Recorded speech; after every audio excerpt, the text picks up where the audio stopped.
why should you send your children to school? If you want to see what we think about children, let's look at how we treat them.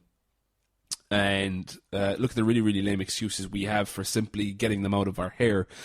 When you challenge the idea of public education, you talk of, or even private education, you look at the results. Private education is typically a little better, but it's still, in terms of results, in terms of performance and education that is assimilated by the child, the performance is very, very poor, pretty much across the board.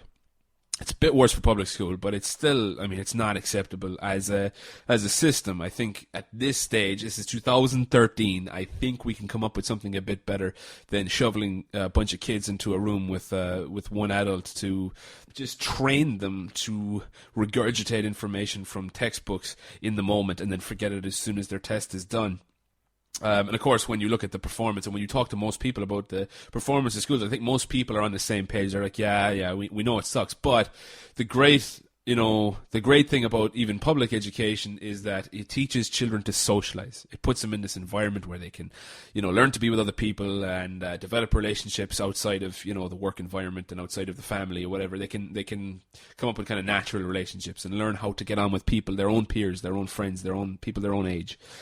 This is probably one of the strongest arguments against education, against at least institutionalized education in the public or private form, at least as the current private form is. It's just pretty much mimicking the public school. It's a little better funded, a little more specific in terms of how its funding is applied. It's not more funded, it's just the funds that they are allocated are by their own customers are better spent. They're put to better use because the parents have direct input and the children have a little more of a say. Whereas the public school comes from this kind of top down, here's what you teach, and the whole nation has to learn it.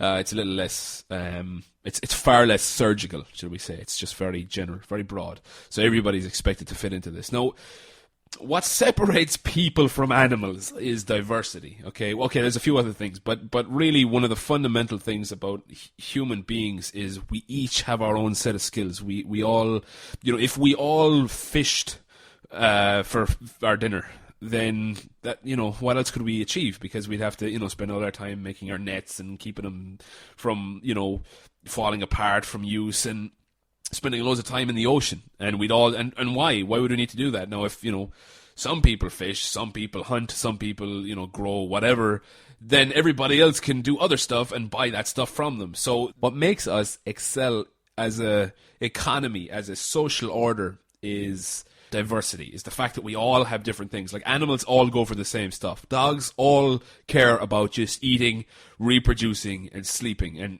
cats, and that's all they care about. I mean, that's fine. But you'll never see a dog sitting at a computer or coming up with a cure for some disease or whatever.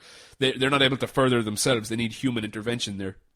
Whereas humans, we each have our own set of skills, and we each we find our own niche, we find our own we carve out our own little place in the economy, and we're able to provide value to everybody else by being the only people who do it that well or that cheap or whatever. So shoveling a whole bunch of people into one system for a period. In Ireland, it's the mandatory age is 5 to 16, and for those years you have to be in some kind of education. Now, this includes education at home, but there has to be some kind of a specific curriculum, and it has to meet certain criteria. Now, I don't think it's that strict here yet compared to other places, but it's still a mandate. You still have to do it in your own home with your child, and you have to submit. Every year you have to submit, reports to the government, and they check in on you and that kind of thing. But I fail to see the value of spending 11 years compulsory. If you're a child, you have 11 years, you have to be funneled through a system that a lot of other people are funneled through without your input. That's really just going to produce a whole bunch of the same kind of people, or people who don't excel at the things that are being taught and become disgruntled and sad and never pick up a book in their life because they've, their only experience with books is very, very negative. Oh, I don't understand books. I gave books a try in school when I had to, and and if I didn't read it, and if I had my homework late or something, I was given out to, yelled at, abused in whatever fashion that the teachers and my parents deemed necessary to, make me understand that I need to read. And so as soon as I left school, And as soon as most people leave school, they stop reading because I don't have to do that anymore. There's nobody going to abuse me if I don't. And of course, what people miss out on is the amazing library of books in the world. I mean, there's such amazing books out there that change everything. They would change your whole life if you picked out the right books, but people are really scarred and burned. I mean, even just talking about books puts people to sleep because that's exactly how they felt in school. So anyway, so the socialization aspect. Okay, so aside from the fact that the performance absolutely sucks, apart from the fact that the parents will still, or potential parents or people in society who just are people who you meet who think school is a good idea, will say that, okay, sure, the performance sucks, but the socialization is so important that kids aren't going to get they're not going to be able to develop these relationships anywhere else. And so here's my problem with that. When you take a bunch of kids, so 20, 30, even 40 kids in some cases, and put them into a classroom with one adult, okay, you have this quantitative disadvantage on behalf of the adult. Now, adults are supposed to be... Now, adults are typically in a better position to show children things like hard work matters. You should work hard, you should serve others, you should be friendly, you should be thankful, you should do, all the stuff that make you a nice person where you can get on in the world and do well for yourself. That comes from adults. At least it's supposed to come from adults. I know it really doesn't much anymore because adults today are basically just a bunch of messed up kids in large bodies. But you have a much better chance of picking that stuff up from an adult than you do of a child, and really you have a much better chance of picking it up from a parent than you do from any other adult, because your parent is emotionally invested. They really, really genuinely care about you, and in most cases, even though they couldn't rationally explain it, a lot of parents would put their lives on the line for their child if they had to, if they were given the choice. So there's this real, even though they abuse kids and they send them to all this, these crazy things and yell at them and beat them and all this kind of thing, they still, for the most part, have a far more interest in helping small children, their own small children. And so what happens is when you put them into a school system, they are educated horizontally. They don't learn merit and dignity and working hard and being nice and looking for needs and meeting them in other people and helping people and, empathizing and feeling for people. They don't learn that. What they learn is from all their peers who are the same age, or maybe slightly older, maybe some slightly younger. Typically the older teach the younger, and we're only talking about a year or two difference. What they teach them is who has the nicest phone, who looks the prettiest, who has the nicest makeup, who has the nicest clothes. I know they have uniforms and whatever, but even then, it's who has the nicest shoes, who has the nicest hair, who has the most friends. That's how you determine your value in that social structure. And I would compare it, it's completely identical to prison. You could say that putting people in prison socializes them. It makes them socialize with other people. Absolutely, yeah, but the goal isn't to socialize people. The goal is to have healthy social structures. So people learn how to communicate and engage with other people on a healthy level, not on a everybody's forced into this room, now figure it out, because nobody is there from their own merit. They're all there because they were forced to be there. It's not like somewhere in employment or in a cafe or in a band or anywhere where there's voluntary. You have a voluntary organization of individuals. They're there because they have a common purpose, whereas in school they really aren't there because they have a common purpose. They're there because they have a common threat. They have a common coercion. They're all there because these giant children who are parents are forcing them into these places so that they can put their interests first, and their interest first is going out and working and rather than planning before they had a kid to save up some money or to work hard or to get a job where they can work from home. There's really nothing wrong with wanting to work yourself and wanting to have a career and all that kind of stuff, but don't bring a kid into the world if that's what you're doing. If you're going to bring another human being into the world, you have to be prepared to invest in that child because nobody else is going to do it. They're just going to end up messed up, and which is why the world is the way it is. Just look around. I mean, there's so many social problems, addictions, and psychological problems up the absolute walls because the idea that people have is not based on, like, if you go back a couple hundred years, there's a clear distinction in, at least in the literature, where you can see people looked up to harder workers. They looked up to wealthy people who had achieved that wealth through hard work and through serving and through just absolutely bending over backwards to find out what people need and getting it to them. I mean, that's what it means to be an honourable person, to impart values in people, to take time to determine what are correct values and to share them with people and to show people why these are correct values. Not who has the nicest car, because that's what happens when they grow up. You see, they just take that, who has the nicest makeup, who has the nicest shoes, who has the most friends, and they take that and go into the world, and now all of a sudden the people with the highest, who have the highest value in society, are the celebrities, are the athletes. Now, okay, to a certain extent, in both cases, they are hard workers, but that's not the aspects that are glorified. Maybe a little more in sport, but absolutely not at all with celebrities, with musicians. And these are the places that the youth look up to, and particularly right when they come out of school. This is how they see the social order, and to a large extent, because everybody's going through it, it actually becomes true. Your value is then based on how many friends you have on Facebook, how many friends you have, how many followers you have on Twitter, how many. What do you have? The latest phone? Do you have the latest? And I think this is what a lot of people on the left wing confuse when they use the word consumerism. They say that this is capitalistic greed or something. It's not what it is. What it is they were coerced into an environment and they had to make do. And this is all they had to go on. They didn't have merit. They didn't have, other students can't work for other kids in school. They don't have opportunities to set up businesses for each other. They don't have opportunities to, maybe later on in school, but by then it's already too late. I mean, you're talking about late secondary to third level.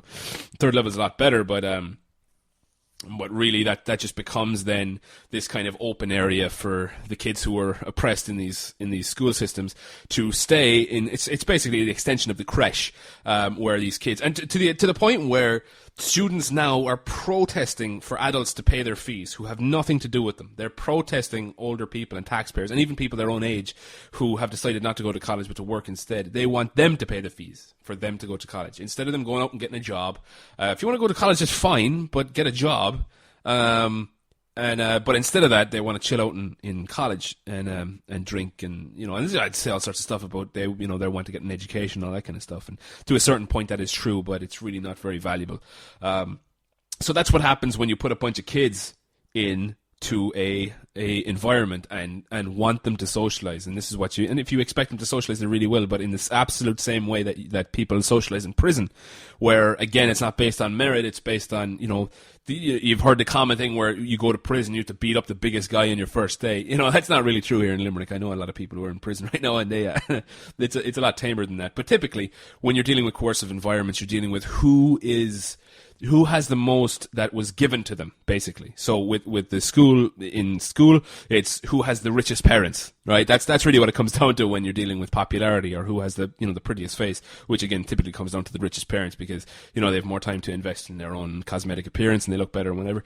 So whereas in prison, it comes down to who can express the most force. But this is not, we don't send people to prison to socialize them. We send people to prison to get them out of our hair. And I would argue in the same way we send people to school to get them out of our hair. Which kind of, if you roll it back a little bit to just before they go to school, they go to creche, right? So you have daycare, you have creche daycare, so that the parent can go off and work. Now, if you really think about what this is, now this doesn't only send a message to the child that you are not worth a whole lot to me right now. It's more valuable for me to go out and work than it is to spend time with you. Now, and I think this comes down to the misunderstanding that at an early age, children are all about just eating and sleeping and drinking, and that's it. And that's all they do. And they just poop. And that's all they do.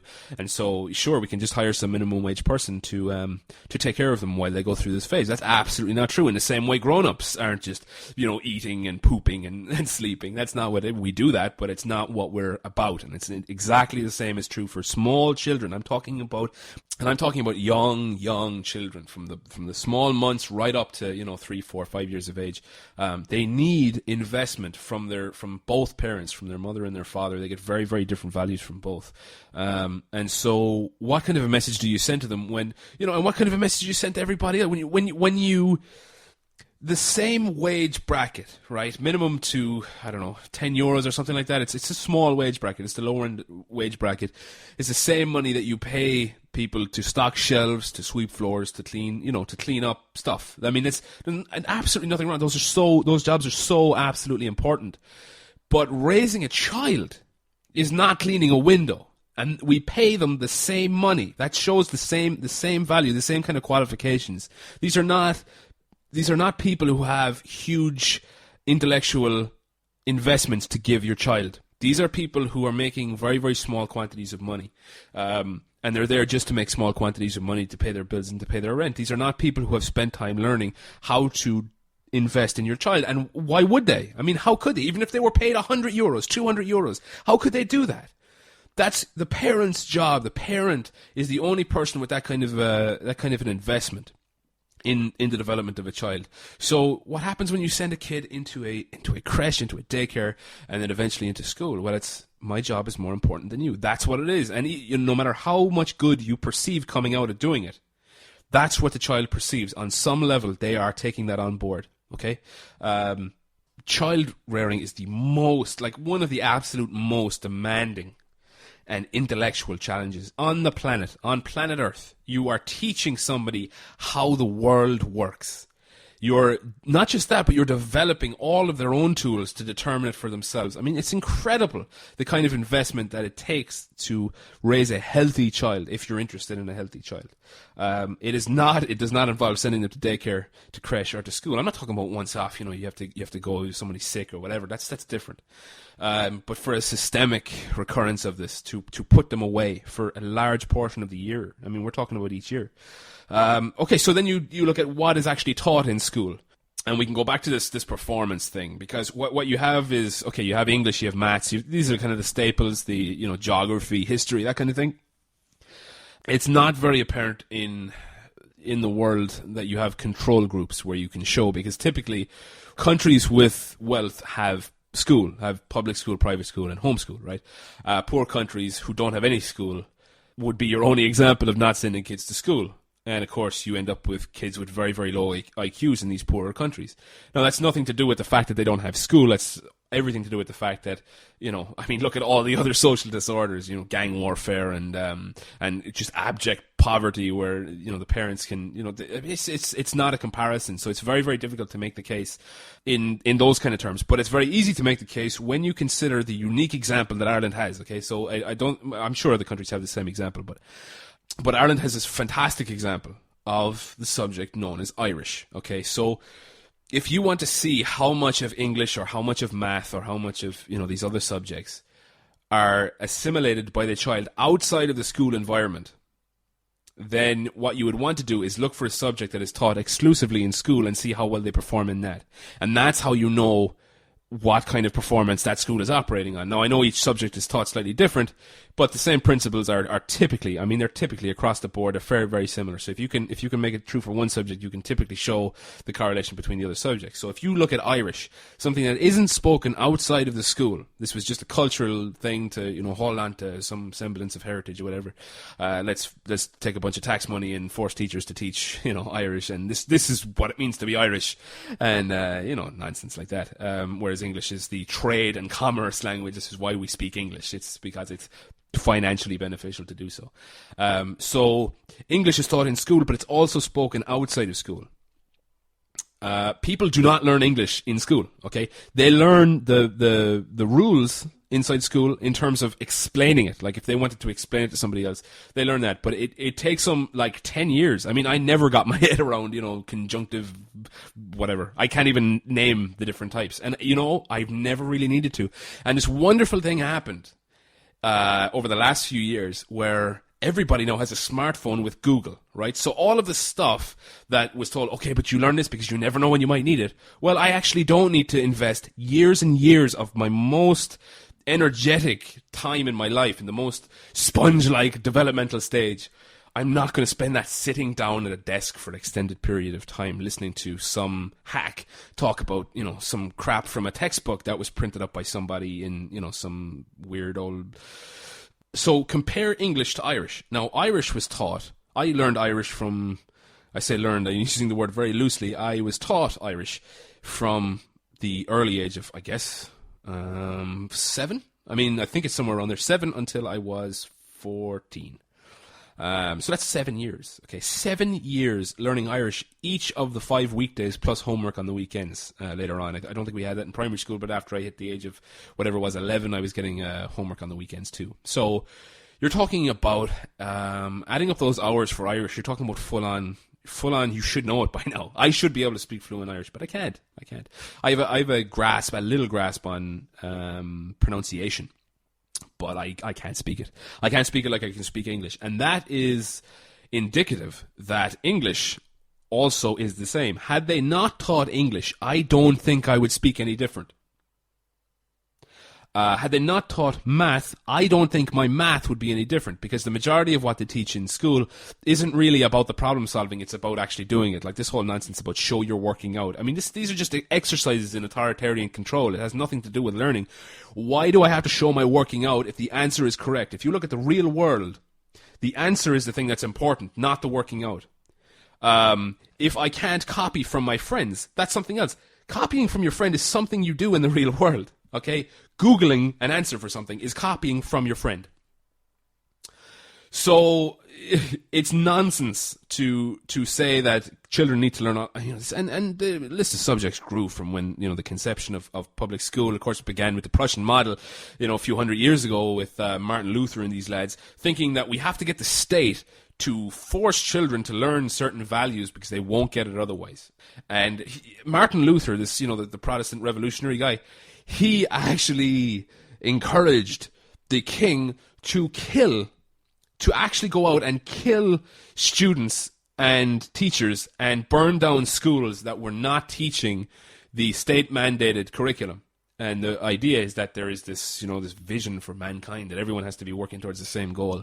And this drive towards absolute and utter monotony, towards everybody doing the same things. And it was the Prussian model was all about training workers, training the serfs to work for this, this elite that had become elites by looting, by stealing. I mean, this is the origins of our modern government. Comes from this stealing from the majority of the people, who would, in many cases, I mean, you're talking about a whole different, almost like a different species. The majority of the people were serfs who were like 4 feet tall, and so they didn't even grow. Like, their growth was stunted. You could tell somebody who was poor, and you could tell somebody who was in government, because you could see the height difference. And this is their whole idea was, we need to force these, stupid serfs to learn this curriculum, and if they don't, we might as well throw them out because they're going to hell anyway. That kind of thing. It was just nonsense, absolute sick control. I mean, megalomaniac stuff. And this is what we have. I mean, we don't have the killing or the burning down of schools or whatever, but we do have parents who are being fined for not having their children in school, and parents who are actually going to prison and having kids taken off them. That's a real thing.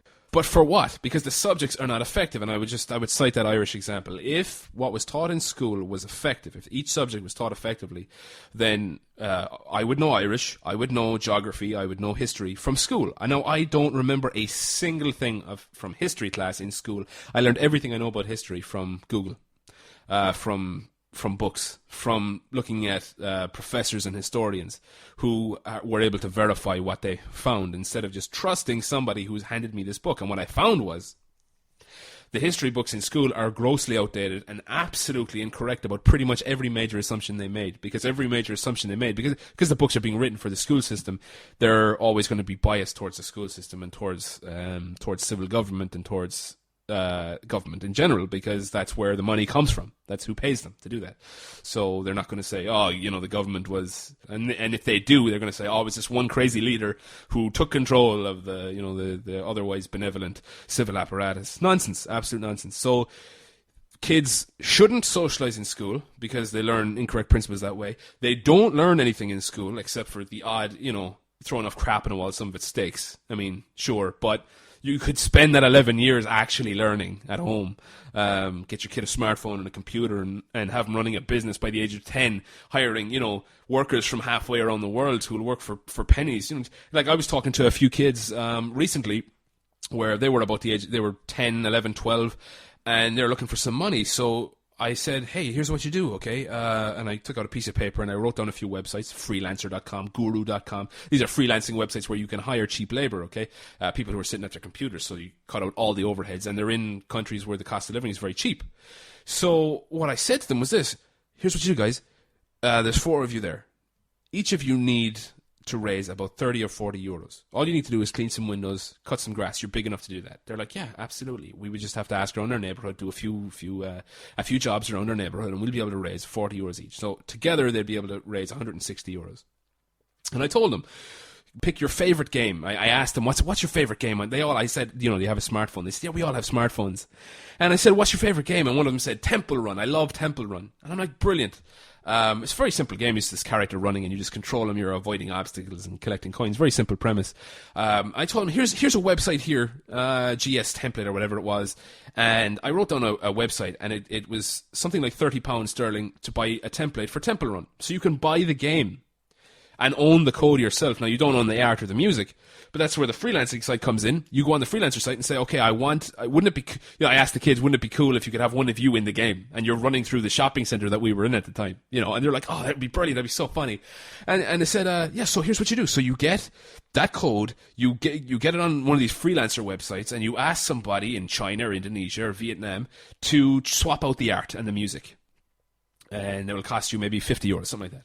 And then with your Android developer account, which is about 20 euros, you can upload it and charge 99 cents for it and sell it and see what happens. And all the kids in your school will buy it because you'll tell them, oh, look, we made this game, and the teachers will promote it. You'll probably get on the news because it's so amazing for children to be able to make these business moves. And they fully grasp the concept. Now, they were a little nervous about doing it because their whole life they're being taught that they're worthless and they have to shut up and sit in a corner, and the grown-ups are doing the work now. You need to step aside. And I was telling them, look, you can run your own business. You could be minted by the age of, by the time you get to your junior cert, you can have all the money in the world.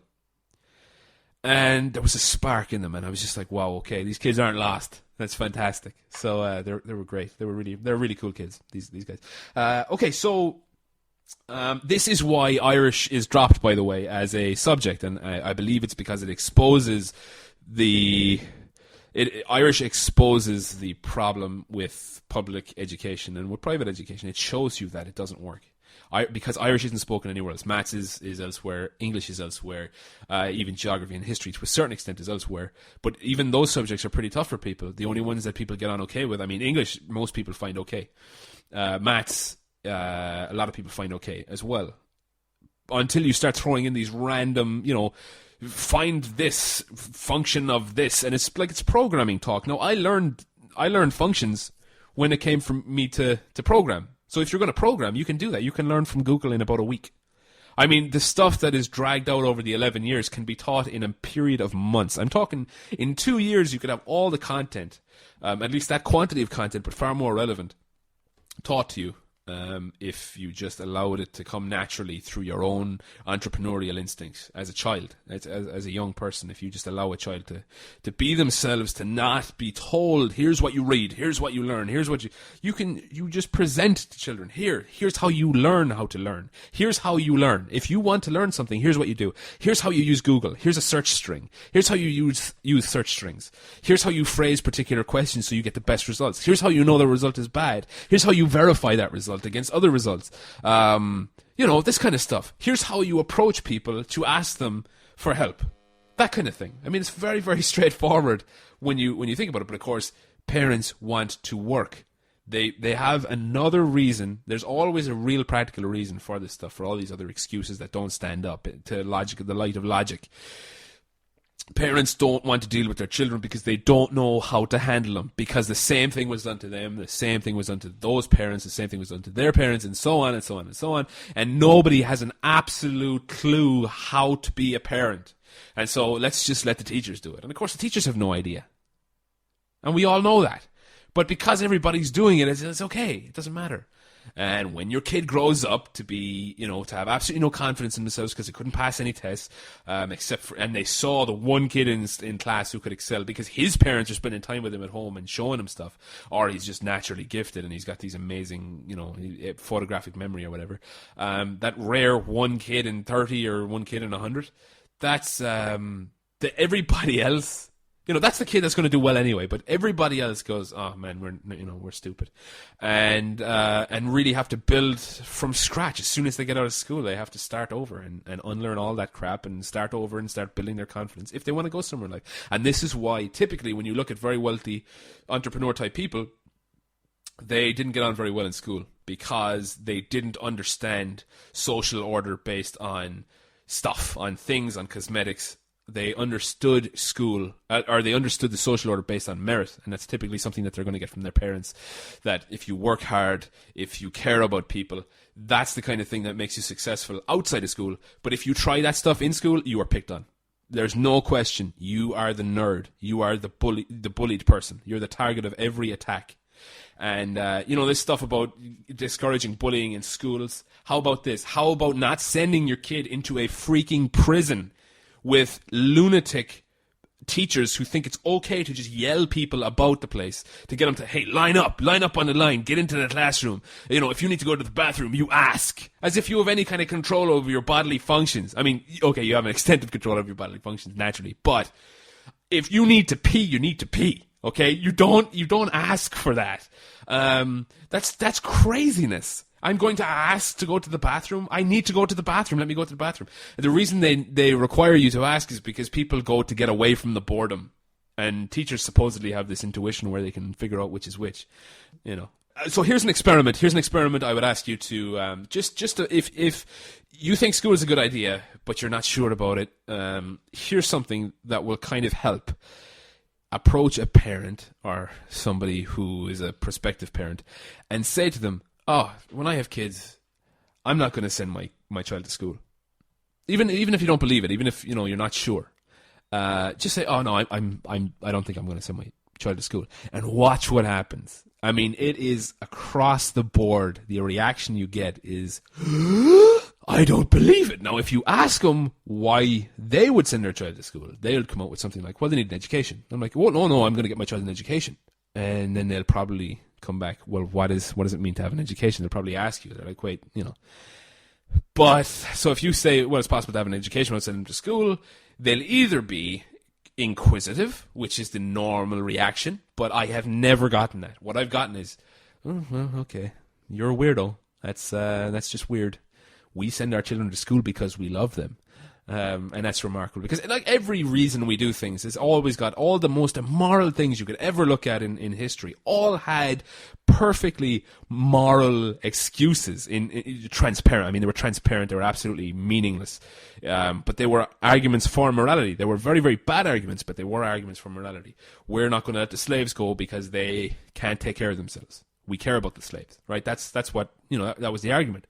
We are going to keep women down because when left to their own devices, they are flighty and emotional and go off and they'll just get in trouble and the criminals will take advantage of them and this kind of thing. We need to keep them down and suppressed in our homes. Again, a moral argument, an absolutely dreadful moral argument, but a moral argument nonetheless. So why do you want to shovel your child out of relationship with yourself, right? And into a prison?